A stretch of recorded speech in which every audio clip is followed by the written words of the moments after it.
Hello students, good morning. ચાલો આજે આપણે જોવાના છે Myers and Briggs type indicators MBTI જેને કહેવામાં આવે છે. બરાબર છે. તો જે કેથરીન કુક બ્રિગ્સ અને એમની ડોટર હતી ઇઝાબેલ બ્રિગ્સ મેયર્સ, બરાબર છે, એમણે જે જંગ્સની થિયોરીઝ છે, બરાબર, પર્સનાલિટીને રિલેટેડ, એનો જ અહીંયા યુઝ કરીને જે જંગ્સ પર્સનાલિટી ટ્રેટ થિયોરી છે ને, બરાબર, એને અહીંયા મતલબ એને રિવ્યૂ કર્યું, એને રિવાઇઝ કરી, એને કેવું છે કે ઇવેલ્યુએટ કરીને એને ફરીથી જે જંગની થિયોરી છે, બરાબર, એની અંદર સુધારો વધારો કરીને આ જે થિયોરી છે એ બનાવવામાં આવેલી છે.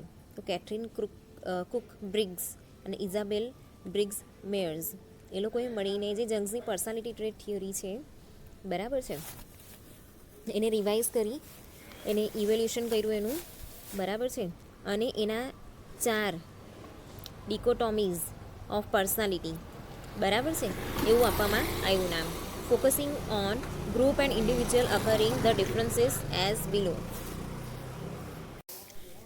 ચાલો, તો આ જે 4 ડાયમેન્શન્સ છે ને એ કયા કયા છે? Interaction with world, absorption of information, decision making અને ઓર્ગેનાઇઝેશન, બરાબર છે. હવે એના કેરેક્ટરિસ્ટિક્સ જે છે, તો ઇન્ટરેક્શન વિથ વર્લ્ડ એમાં ઇન્ટ્રોવર્ઝન અને એક્સ્ટ્રોવર્ઝન, બરાબર, એવા 2 ટાઈપ આપ્યા છે.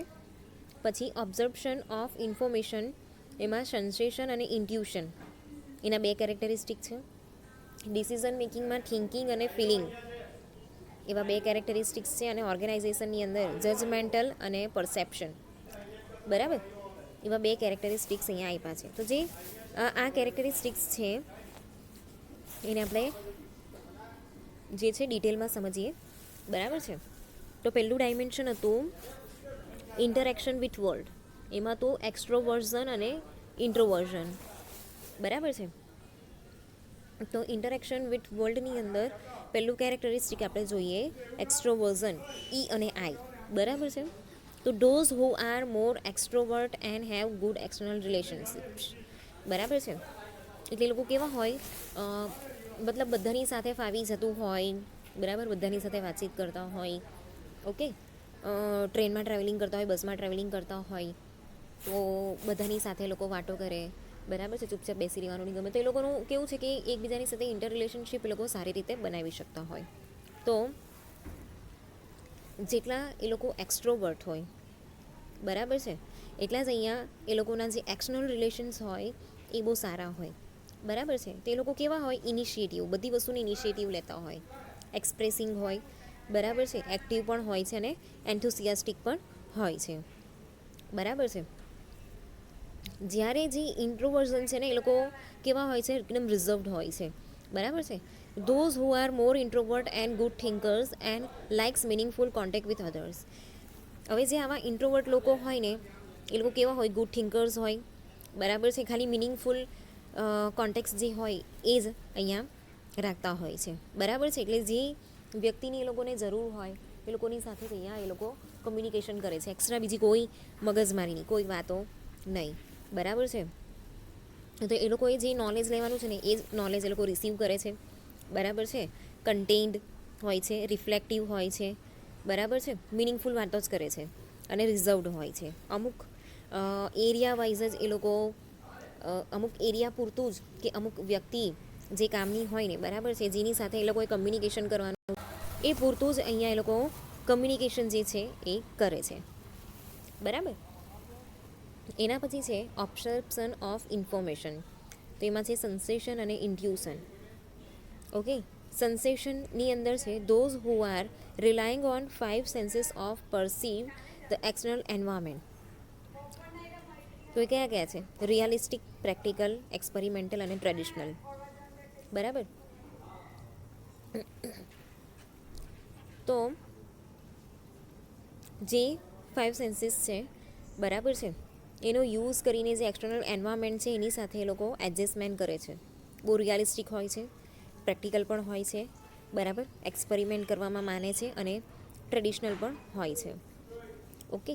એના પછી છે ઇન્ટ્યુશન, ઇન્ટ્યુશનનો એન. તો those who are relying on intuition to perceive the external environment. બરાબર. તો જે એક્સટર્નલ એન્વાયરમેન્ટ હોય ને એની અંદરથી જે વસ્તુ નોલેજફુલ હોય ને, બરાબર, એ વસ્તુ એ લોકો પરસીવ કરવામાં વધારે માને. બરાબર. તો એ લોકો કોન્સેપ્ચ્યુઅલ હોય, ઓકે, બધી વસ્તુની અંદર કોન્સેપ્ટ જોતા હોય, ઇમેજિનેટિવ હોય, બરાબર, ઇમેજિનેટિવનેસ વધારે હોય, ક્રિએટિવનેસ વધારે હોય, થિયોરેટિકલ હોય, બરાબર. પછી ઓરિજિનાલિટીની અંદર બિલીવ કરતા હોય, જે વસ્તુ ઓરિજિનલ હોય, જે આંખે દેખાય છે, બરાબર છે, એ બધી વસ્તુની ઉપર એ લોકો વધારે બિલીવ કરતા હોય છે. એના પછી છે ડિસિઝન મેકિંગ. ઓકે, તો ડિસિઝન મેકિંગની અંદર છે થિંકિંગ અને ફિલિંગ. જે થિંકિંગવાળા હોય ને, બરાબર છે, એ લોકો ક્રિટિકલ થિંકિંગવાળા વધારે હોય. જે લોકો ફિલિંગ્સવાળા હોય ને, બરાબર છે, એ લોકો કેવા જરાક વેલ્યુઝ અને ફિલિંગ્સ હોય બીજાની, ઇમોશનલ ટાઈપ ઓફ એ લોકો હોય, બરાબર છે. તો those who apply logic to get to reach the solution. એ લોકો શું કરે છે કે લોજિકલી વધારે વિચારે છે, બરાબર છે. બધી વસ્તુ જે છે એની અંદર એ લોકો શું લોજિક લાગે છે, બંદોબસ્તું છે કે નહીં, બરાબર, એ બધી વસ્તુ જે છે એ વધારે વિચારે છે, એટલે લોજિકલ હોય છે, બરાબર. ક્વેશ્ચન જે છે, કોઈ બી વસ્તુ હોય એની અંદર એ લોકો ક્વેશ્ચન પૂછે છે. કોઈ બી વસ્તુ સોલ્વ કરતાં પહેલાં માઇન્ડમાં એટલા બધા ક્વેશ્ચન એ લોકોને આવે છે, બરાબર, એને શોધવાની ટ્રાય કરે છે, આર્ગ્યુમેન્ટ પણ કરે છે, બરાબર. ક્રિટિકલ જે છે એ લોકોનું થિંકિંગ ક્રિટિકલ હોય છે, એ લોકોના જે મતલબ એ લોકો સજેશન બી આપે તો એ ક્રિટિકલ હોય છે, બરાબર છે. પછી ફિલિંગ્સ. તો જે લોકોની અંદર ફિલિંગ્સ વધારે હોય ને, those who use their values and feelings to get to reach the solution. બરાબર છે, જે આપણને વેલ્યુઝ પહેલેથી મળી છે એ વેલ્યુઝ અને ફિલિંગ્સ વાઇઝ અહીંયા જે સોલ્યુશન છે એ શોધવાનું ટ્રાય કરે છે. એટલે જે સિચ્યુએશન છે ને એને અહીંયા શું કરી લે છે, એક્સેપ્ટિંગ, એમ્પથેટિક અને એકોમોડેટિંગ, બરાબર છે. જે વસ્તુ સામેથી આપણને રિસીવ થાય છે ને એ વસ્તુ એ લોકો અહીંયા એક્સેપ્ટ કરી લે છે. એના પછી છે ઓર્ગેનાઇઝેશન. તો ઓર્ગેનાઇઝેશનની અંદર જજમેન્ટ અને પરસેપ્શન, જે અને પી, બરાબર. તો જજમેન્ટની અંદર શું છે કે ધોઝ હુ હેઝ ડિસિઝિવ, બરાબર, ડિસિઝન મેકિંગ જલ્દી કરી લેતા હોય, પ્લાન્ડ એન્ડ ઓર્ગેનાઇઝ નેચર, બરાબર. બધી વસ્તુ છે ને ઇઝીલી પ્લાન કરી લેતા હોય, ઓર્ગેનાઇઝ કરી લેતા હોય, બરાબર. બહુ સિસ્ટમેટિક વેમાં એ લોકો કામ કરતા હોય, પ્લાનર હોય, એ લોકો પ્લાનિંગ બહુ જલ્દી કરી લેતા હોય, મતલબ પ્લાનિંગનો જે સેશન છે એ લોકોના કામમાં વધારે આવતો હોય, બરાબર છે. શિડ્યુલ્ડ હોય, સેલ્ફ પ્રોમ્પ્ટેડ હોય, બરાબર છે. બધી વસ્તુ જે છે એ શિડ્યુલ બનાવીને એ લોકો ચાલતા હોય, મતલબ બહુ સિસ્ટમેટિક વેની અંદર બધું કામ કરતા હોય. ઓકે, આ બધી વસ્તુ છે ને આપણને જે હાયર ઓથોરિટી હોય કે લીડર્સ હોય, બરાબર, એ લોકોમાં આપણને વધારે જોવા મળે. તો ઓર્ગેનાઇઝેશનની અંદર આ વસ્તુ જે છે એ હોવી જોઈએ. એના પછી છે પરસેપ્શન, બરાબર છે. તો those who has acceptable flexible nature. ચાલો, તો આવા લોકો છે ને બહુ ફ્લેક્સિબલ નેચર જે હોય ને એવો હોય, બરાબર છે. એકદમ કેઝ્યુઅલ હોય છે, સ્પોન્ટેનિયસ હોય છે, નિખાલસ હોય એકદમ, બરાબર છે, એવા લોકો હોય છે. ચાલો, તો as per MBTI theory, each person has a personality of each dimension and hence there are 60 personality types. For example, person may be introvert, intuitive, thinking and judgmental, so he has personality of INTJ, બરાબર છે. તો એના wise જો આ બધી personality છે ને એ બનાવેલી છે, બરાબર છે. ચાલો, તો જે MBTI થિયરી છે એ પ્રમાણે આપણે જોઈએ કે કેવી કેવી પર્સનાલિટી જે છે, કઈ વસ્તુ ભેગું થાય તો કેવી પર્સનાલિટી બને, બરાબર છે. તો ચાલો પહેલું જોઈએ આ, બરાબર. I એટલે ઇન્ટ્રોવર્ટ, S એટલે સેન્સેશન, બરાબર, T એટલે થિંકિંગ અને J એટલે જજમેન્ટલ, બરાબર છે. તો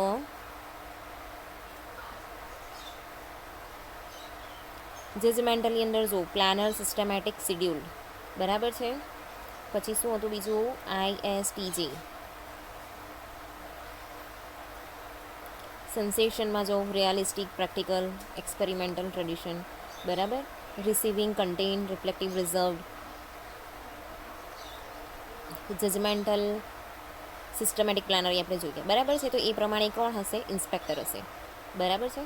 પછી ISFJ, બરાબર છે. તો એની અંદર હશે એ ઇન્ટ્રોવર્ટ, બરાબર. પછી S એટલે સેન્સેશન, F એટલે ફિલિંગ અને J એટલે જજમેન્ટલ, બરાબર. તો એ બને પ્રોટેક્ટર.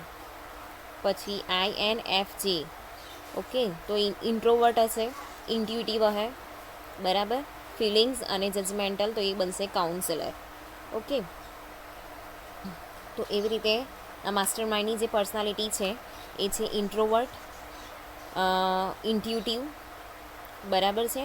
પછી થિંકિંગ અને જજમેન્ટલ.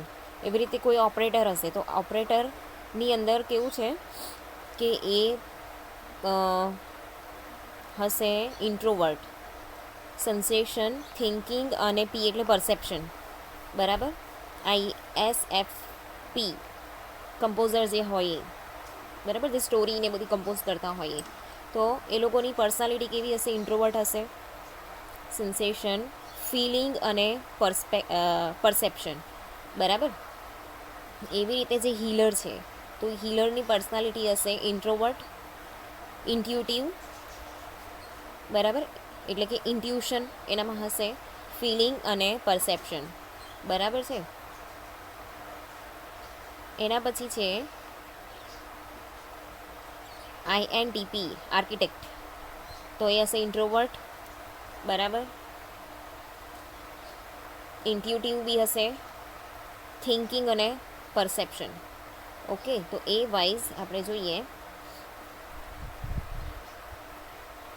શું છે INTP.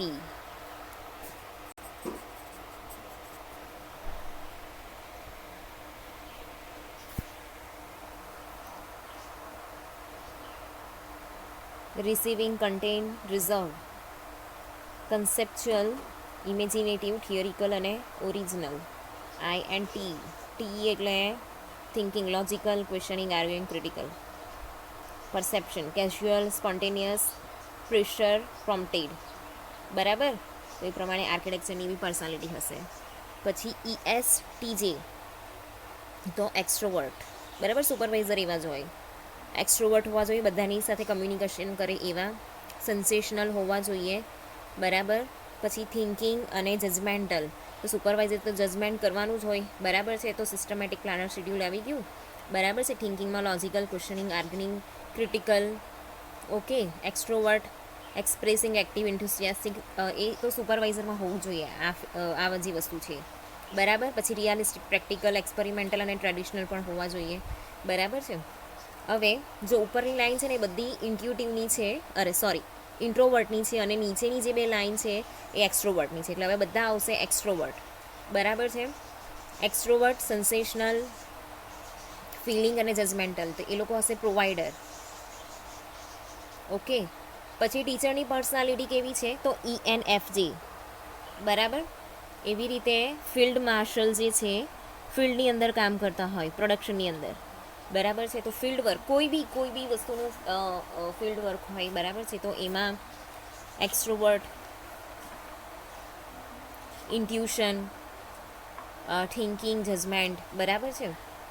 એના પછી પ્રમોટર છે તો ESTJ, એક્સ્ટ્રોવર્ટ, સેન્સેશન, થિંકિંગ અને પર્સપેક્ટિવ, ઓકે. જે પરફોર્મર છે એ છે એક્સ્ટ્રોવર્ટ, સેન્સેશન, ફિલિંગ અને પરસેપ્શન, ઓકે. ENFP ચેમ્પિયન જે હોય, એક્સ્ટ્રોવર્ટ, ઇન્ટ્યુશન, ફિલિંગ અને પરસેપ્શન, બરાબર. એ લોકો માટે એ બહુ મેટર કરતું હોય છે. ENTP ઇન્વેન્ટર જે હોય, એક્સ્ટ્રોવર્ટ હોય, ઇન્ટ્યુટિવ હોય, બરાબર. થિંકિંગ પાવર સારો હોય છે અને પરસેપ્શન, બરાબર છે. આટલી વસ્તુ જે છે એ પ્રમાણે અહીંયા આપણે જે પર્સનાલિટી છે અડોપ્ટ કરેલી હોય છે, બરાબર છે. The MBTI is used in many organisational contexts including management development programs exploring self-awareness and personal development. It is also used in problem solving, decision making groups, that need a complementary personality mix, intuition type, need sensing type, feeling types and thinking types. બરાબર છે. તો MBTI જે છે, બરાબર છે, એ બહુ બધા organisational કન્ટેક્સ જે છે, કયા કયા તો મેનેજમેન્ટ કરવું, બરાબર છે, મેનેજમેન્ટ ડેવલપમેન્ટ પ્રોગ્રામ, બરાબર, સેલ્ફ અવેરનેસ પ્રોગ્રામ હોય એ, પર્સનાલિટી ડેવલપમેન્ટની અંદર, એની સાથે સાથે પ્રોબ્લેમ સોલ્વિંગની અંદર અને ડિસિઝન મેકિંગની અંદર બી આ કામ લાગે છે. બરાબર, પ્રોબ્લેમ સોલ્વિંગ અને ડિસિઝન મેકિંગ મોટે ભાગે ગ્રુપની અંદર થતું હોય, તો ત્યાં પણ આ વસ્તુ જે છે કામ લાગે છે. કેમ કે કેવું છે કે ગ્રુપ હોય ને, ગ્રુપની અંદર સુપરવાઇઝર હશે, લીડર હશે, બરાબર છે, એની સાથે જે સબોર્ડિનેટ્સ હશે, એ સબોર્ડિનેટની અંદર બી અલગ અલગ જે છે પર્સનાલિટી ધરાવતા લોકો હોય. એ બધાના વિચાર જ્યારે ખોલીને બહાર આવે ને, તો ત્યારે એ મિક્સ પર્સનાલિટી બને છે. બરાબર છે, બધાની જે મિક્સ પર્સનાલિટીની જે વસ્તુ આવે છે, બરાબર છે, એ અહીંયા બહુ કામ લાગે છે. બરાબર છે. તો અહીંયા જે મિક્સ પર્સનાલિટી ધરાવતા હોય, ઇન્ટ્યુટિવ ટાઈપ, સેન્સેસિંગ ટાઈપ, બરાબર, ફિલિંગ્સ, થિંકિંગ, એ બધી જ વસ્તુ જે છે અહીંયા કામ આવે છે. તો there are some problems associate with these MBTI theory. As per this theory a person has either extrovert or introvert. હા, આ થિયરીમાં એટલી વસ્તુ છે કે ઇન્ટ્રોવર્ટ હો, ક્યાં તો એ ઇન્ટ્રોવર્ટની અંદર એને ડિવાઈડ કરેલું છે, ક્યાં તો એક્સ્ટ્રોવર્ટની અંદર એને ડિવાઈડ કરેલું છે. બરાબર છે. For example, a person can't have in between behaviour which is not true. In reality, the behavior changes with the situation and person adapt the according personality. બરાબર છે. તો એઝ પર ધીસ થિયરી અહીંયા કેવું છે કે extrovert અને ઇન્ટ્રોવર્ટની અંદર એને ડિવાઈડ કરેલું છે. તો કોઈ પર્સન છે ને, બરાબર છે, એ બેની વચ્ચે નહીં હોઈ શકે, એક્સ્ટ્રોવર્ટ અને ઇન્ટ્રોવર્ટની અંદર, બરાબર, ટ્રુલી એ નહીં હોઈ શકે. તો રિયાલિટીની અંદર કેવું છે કે જ્યારે સિચ્યુએશન વાઇઝ જ્યારે બિહેવિયર ચેન્જીસ થાય છે ને, તો એના અકોર્ડિંગ આપણે પર્સનાલિટી જે છે એને અડેપ્ટ કરી લઈએ છીએ. બરાબર છે. એટલે પર્સનાલિટી જે છે ને, બરાબર, એ આ બતાવ્યું ને, એ વાઇઝ એ ચેન્જ પણ થતી હોય. બરાબર છે. તો જે ટીચર છે ને, બરાબર છે, એ ટીચર જ્યારે કોઈ પરફોર્મરની પર્સનાલિટી પ્લે કરતા હોય, બરાબર, કોઈ વસ્તુ પરફોર્મ કરતા હોય, તો ત્યારે એની અંદર એ ચેન્જીસ આવે. બરાબર છે. જ્યારે એક ટીચર, એક આર્કિટેક્ચર એક ટીચર બી હોઈ શકે, એક ટીચર એક પરફોર્મર બી હોઈ શકે, બરાબર, એક ટીચર જે કમ્પોઝર બી હોઈ શકે, એક ઇન્સ્પેક્ટર જે છે, બરાબર છે, એ માની લો કે કોઈ ઇન્વેન્ટર બી હોઈ શકે. બરાબર. તો એ સિચ્યુએશન વાઇઝ અહીંયા પર્સનાલિટી જે છે એને આપણે અડેપ્ટ કરીએ છીએ, આપણી અંદર ચેન્જીસ આવે છે.